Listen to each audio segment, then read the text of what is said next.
বন্ধুরা, জীবনে অর্থ যদি বেশি ইনকাম করতে চান তাহলে কি করবেন? দশকর্মার ভান্ডারে যান, গিয়ে নিয়ে আসুন জায়ফল। 5টা জায়ফল আনুন। 5টা জায়ফল নিয়ে এসে সন্ধ্যেবেলায় যখন আপনি মা লক্ষ্মীর সামনে ধূপ দীপ দিচ্ছেন, নিজের বাড়িতে সন্ধ্যাবাতি জ্বালাচ্ছেন, ওই সময় ওই 5টি জায়ফল মা লক্ষ্মীর পায়ে রাখুন ও ভক্তি ভরে তাকে প্রণাম করুন এবং অর্থ আপনার আসছে বা গৃহে আগমন হচ্ছে এই ব্যাপারটাকে ভালো করে আপনি একটু চিন্তা করুন। হয়ে গেলে একটি ঘিয়ের প্রদীপ জ্বালান।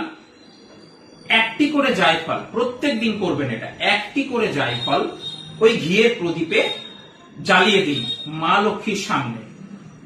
যদি সেটা সম্ভব না হয় তাহলে কিছুক্ষণ জ্বালানোর পর ওই জায়ফলটা নিয়ে গিয়ে নিজের গ্যাস ওভেন বার্নারে জ্বালিয়ে দিতে পারেন। এভাবে 5টি শুক্রবার এই কাজটি করবেন। প্রত্যেক শুক্রবার 5টি শুক্রবার করুন এবং ছেড়ে দিন। দেখুন আস্তে আস্তে আপনাদের জীবনে অর্থের সুআগমন হচ্ছে এবং 4 সাইড থেকে পুরনো অর্থ, যে অর্থ আপনার পড়ে রয়েছে, সেই অর্থ একটু একটু করে আপনার কাছে আসছে। ভালো থাকবেন, সবাই সুস্থ থাকবেন। ভিডিওটি ভালো লাগলে একটা লাইক ও শেয়ার করবেন।